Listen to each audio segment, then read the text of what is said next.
And the last thing I want to say, true children. Let me say what a blessed child is. A blessed child is a direct descendant of the will of God. The means of production of a blessed child is absolute sex. That's ordained sex, anointed sex. That's sex where God is the subject partner orchestrating the union of the man and woman.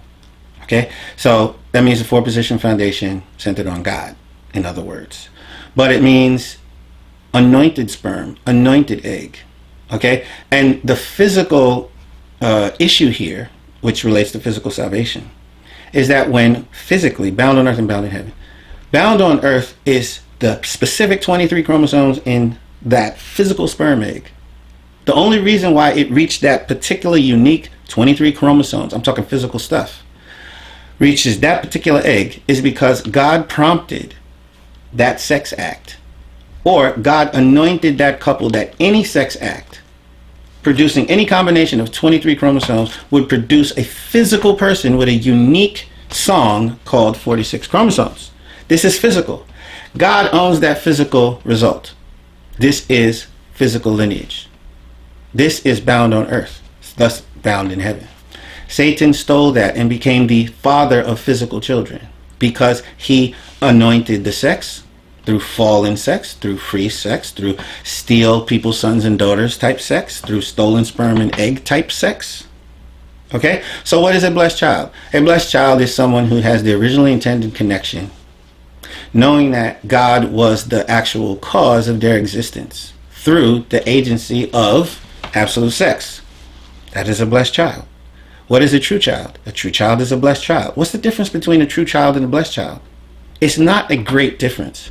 It's just that you come from such a clearly anointed couple, such a clearly anointed source, the very physical Messiah and Adam himself, that you should have less doubt in front of gaslighting angels that you are who you are. What's the difference between you and a blessed child? You draw from the very Messiah's body a sense of who you are. And blessed children have to recall that their parents went through an anointing ceremony. They have to recall the meaning of that anointing ceremony. That's the difference between the potential of a true child and a blessed child. They both are supposed to be able to fulfill lordship over the angel, which means you have to be convicted in your elder sonship that you are that pleasing thing that, what says joy comes when your internal nature or the thing that you hoped for or worked towards is finally fulfilled. As you work towards it, you get some measure of joy from just the thought of it. But when it's fully realized, joy is fully realized. In other words, the thing that God has worked towards is the very child yourself. You should be more confident that you fulfill that role, that you have a righteous birth. Now here's what I noticed. That is not the context for what makes us great. Because of the religious era being extended after Bake Moon Kim and Hope and Ho's failure means that true father has to pay indemnity by not raising you himself. He can't easily impart to you in a direct relationship a sense for who you are. So who gave you a sense for who you are is a bunch of ignorant archangelic people while you were being raised in the restoration era. So this is why Cookchin says, when I say to him, so who are you? And he goes, you say, me? You say, me? I'm the owner of an American gun company. From your mouth, bro. Every time I tell people that story, their hearts sink. I'm talking about 7,000 type people who actually know the difference between the two eras. Their hearts sink. You should not be referring to yourself that way. You should know that you came from the bosom of one of the most confident sources of identity. You're having a problem there because if you did think properly that way, you couldn't easily discard your mother, even after she did the crap that she did for like ignoring your father's hopes and dictates. Even if you knew she did that, which is what I tried to tell you guys when you first came, right? You fought against what I was saying one time. I tried to tell you, we come from true parents, right? And then you said, well, I guess we're part devil. which means that you would throw away half of your own divinity in order to retain your glorious rampage against your mother. And you would gladly throw away half of everybody else's divinity just to slake your thirst for revenge. So that's a problem, bro. That's a real problem. You're not primarily what you say you are. And when you relax into the grace that you did not have to start any company in order to be splendid and bring joy to God, when you relax, and you come into that knowledge, hopefully, I don't know, you'll start telling people that. And look, when I say this, don't look for another. Oh, that's nice. That's Jamal's opinion. This is not my opinion. Look, if you turn your dislike for me into disliking this opinion that I've shared with you, which is not actually an opinion, you're the person sitting there going, is that the real reality of what we are, or shall we look for another? Don't look for another. Don't hate me that much. You're not going to find another true center. You're not. If you reject this center like a child because you don't like me personally, you'd be making a huge mistake. The reason why you get to stand as something splendid in front of the cosmos that should be respected by all angels, your righteousness has nothing to do with what you did. It has more to do with that woman that you actively hated than you would like to admit.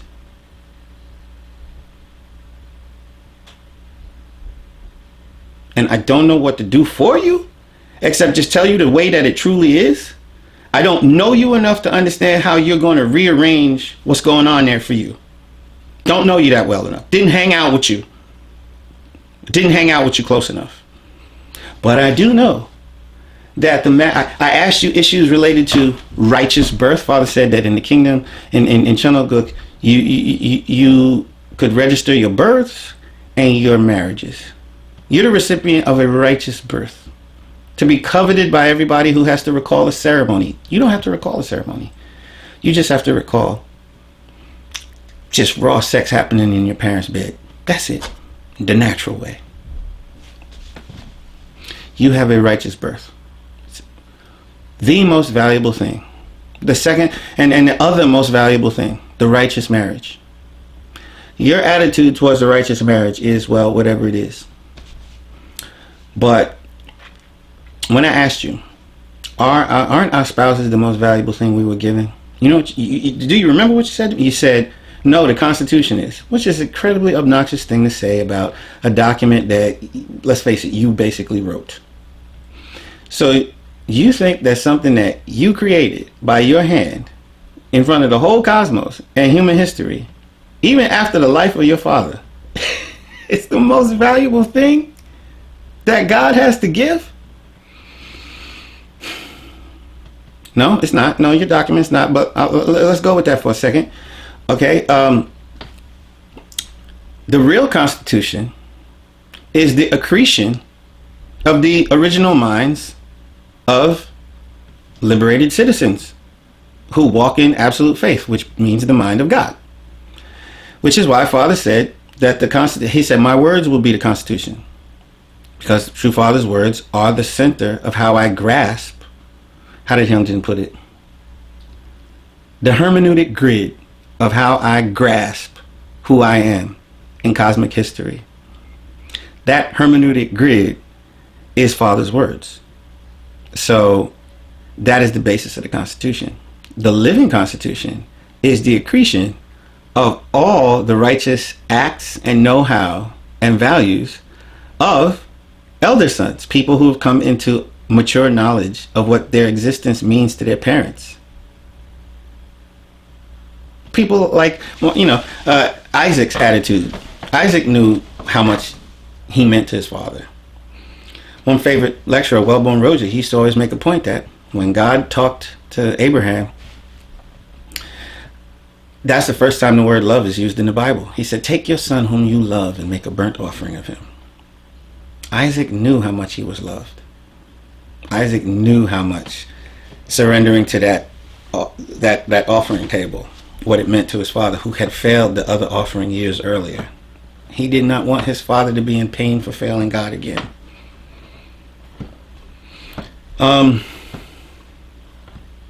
You're loved, brother. You are loved. You will always be loved. But I don't think you know who you are. Okay? If I'm going to say, who are you? You're not supposed to tell me primarily that you're the owner of an American gun company. Okay? And if I say, isn't our spouse the most valuable thing we received? You're not supposed to say no. Okay? Because Father said, blessed family is the most valuable thing for Jesus, true parents, and God to behold, past, present, or future. Nothing can compare with it. You're supposed to know that. No, this is not my opinion. Shall you look for another? No, you can't. You cannot look for another value system. You must adopt the value system of God in order to remain in the realm of that which we call true. So if you want to be a true son, you have to stay within the realm of that which God would call true. In other words, within the bounds of God's mind. There is no freedom outside of the principle, even for a true child. Okay? I don't know. I don't want to quantify the amount of trouble you caused in what apparently, I guess I'll just call it ignorance. Okay. And you know, I want to leave you alone because I want good for you. So I'll just leave it at that. Yeah. Hyungjin, last but not least, the document that says you are Taeshinja says that God is in God's position as the creator and the father, and you know, then it says true parents is the eternal true parents, and then it says all the, what does it say? It says the 7 billion people are the children of one blood lineage, and then it says the headquarters is the only true headquarters. And fifth, it says you're the representative. It's representative, which means the headquarters representative. Okay. Now the headquarters is an organization. It is not a person. That is why Father, being principled, named it forth underneath all the humans in the world. God came first, then true parents, and then all the children, and then the machinery called headquarters. And you're the representative of headquarters. Anybody else is a heretic and destroyer. Okay? So when the obvious ignorant people around you who are access whores, who pushed out the guy who was actually mysteriously anointed the pastor of the place that you came to, when those people tell you that that document means something else, to the point where they tell you you are true father's presence on earth, like really stacking on more meaning.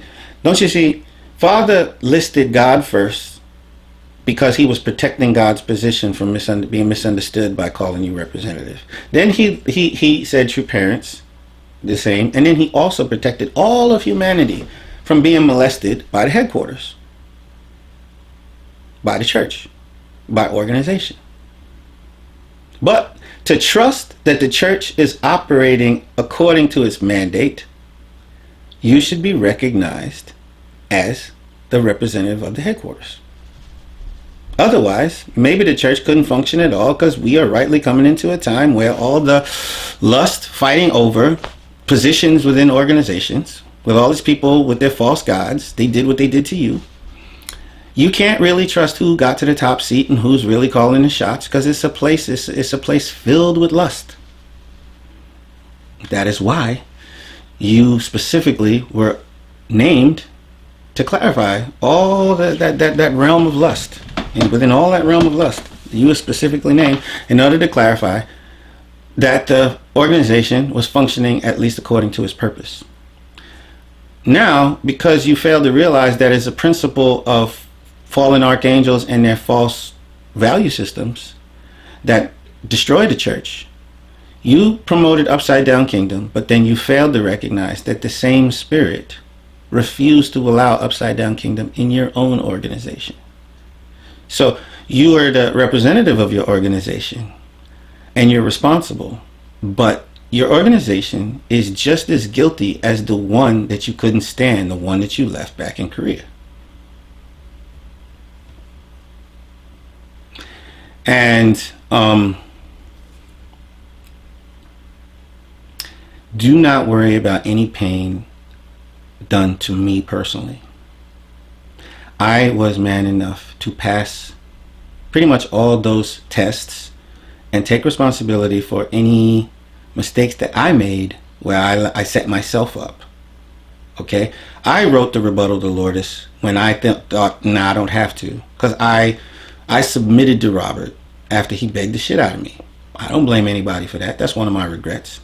I used the Chunobuk Constitution, which actually has baked into it, like I said in my other video, Supreme Council effect, being that, you know, it was put upon us, which the real Constitution is not like that.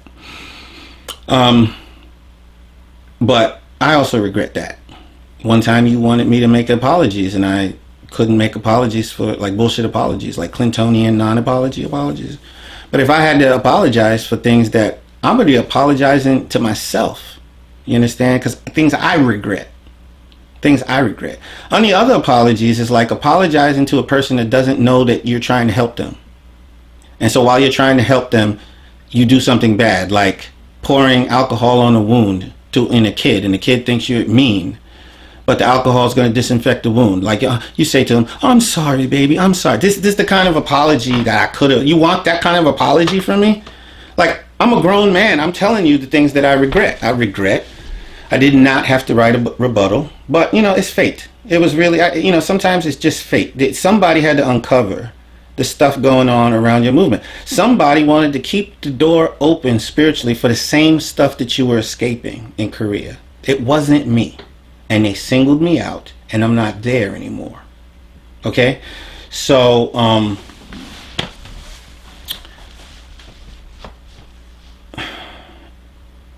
I tell you this, man. There is no way you're getting from here to where you need to be without throwing down. One day, you're going to have to break with somebody you formerly called a friend because they're not truly your friend. And you're going to have to tell them, leave if you don't agree with what I'm setting down. And it's not being a blowhard in front of the camera. It's like literally telling somebody you care about who doesn't understand that they are working on behalf of Satan. You have to talk them down off of their false gods. Their false gods assault your so-called flock. No, these are just young. Look, if you forget church, you want to take care of younger brothers and sisters, like Father said, who don't know how to live in the realm of fourth Adam.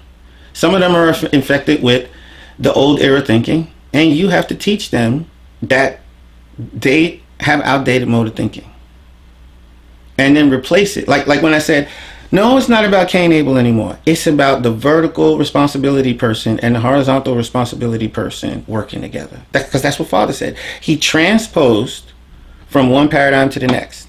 So there are a bunch of transposing lessons, how you look at old principles of behavior in a new light without restoration imperatives from the false God. Father said the God of restoration is not the true God.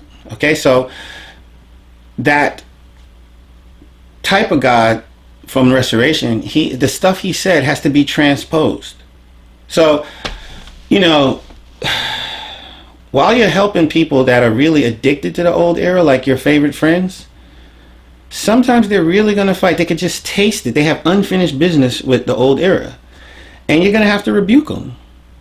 But before you can get there, I think, and I haven't been following you for 3 years. Maybe you changed your tune. I don't know. But I think you're going to have to repent for overstepping your boundaries and assuming that you don't understand what Father is to restore people. There's no way you can be Father.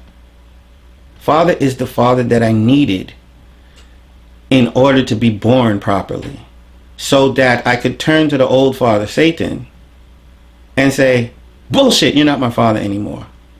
I was born anew. I am actually created. I am the agent that brought about the life of blessed children. I am not an agent of fallen lineage. I am not your child. Father became the father that I needed in order to be able to win that battle with Satan. That's one thing. But he's a nice father too. But in terms of restoration history, that's the father that I needed. If you don't understand how fallen people are plagued by their identity as those who came from stolen sperm and egg and shouldn't actually even exist. If you came from stolen sperm and egg, but you don't really know nothing about this, you want a rebirth. Because your old origin sucks. How can you be reborn unless somebody plays the role of the man and woman who wanted to give birth to you? Somebody other than, because you can't give birth to yourself. That's the Messiah. You're not that person. You could act on his behalf with greater sensitivity if you understood the plight of fallen people. People who were born from stolen sperm and egg. It's hopeless. You and a lot of blessed children don't understand what that feels like. Oh, wretched man that I am. From that position, you really cherish the fact that somebody would reparent you. Blessed children don't need to be reparented. So, as a blessed child, you may not have sympathy for those who needed to be reparented. So, you're not Father's representative in every way unless you understand the pity that the Messiah had for people who were up Schitt's Creek because they were stained by their very origin for all eternity. They could never undo their identity because it was set at their origin. So the Messiah knew, and Jesus said, we needed a rebirth. But you got to have somebody to play the role of the parent if you need a rebirth. The Messiah did that pitying us. You more look at it from an archangelic position, honestly. Thinking of things of shot caller. You think the Messiah is a guy who calls the shots. And you say, his sons obey him too. His sons serve. What? Look. You know why you want to love and serve Father if you're a restored son? Because he rescued you. But as a true child, you don't have to be fallen to appreciate Father. You don't have to have a fallen origin. Because you just have to understand how coveted it is to have a righteous birth. And you already have that. You have a righteous birth. You have a righteous birth because of both of your parents. And this is why I tried to tell you, no matter how bad Hak Jahan was to Father's legacy or his dying wishes, he was bad to all of that. Change his book. Fact is history. It's bound on earth, it's bound in heaven, that is the womb, the feminine point of rebirth. That woman and her body. You cannot have that much hatred so as to erase that from the heavenly record. This is what I was trying to tell you back in 2014. I relented just to be able to get on board and help you, to be nice to you. Because you're Father's son, and I would want to do that. I don't need you. I didn't ever need to serve you. In my heart, I really like the idea of spending some time on this earth where I could do nice things for you. And it's still a treasure for me that I did spend some time doing that. But I didn't need you. You are not my father. You are my brother. And I think you're still probably in the running to be a really good focal point, learning point for people to understand the realm of fourth Adam. If you cleanse yourself like you were on track to do, Kukjin, he totally derailed you with this idea of 2 tiers, and he won't wear a crown because he told me you only want to share the spectacle. You only want to share the crowns because you're afraid to wear it yourself. This guy he's propping you up in a 2-tier system. There's no 2-tier system. You understand? The whole multiple tiers and stratification of the blessing realm is bullshit. It's bullshit. It's Marxist. It has a us and a them. This has elitism baked into it. This has everything to do with the emotional diet of people who live by false gods. The meek inherit the earth. Simple families is good enough for God. And that is the stuff of the realm of fourth Adam. And when Father said, I'll just go down and teach, that's what he meant. All right.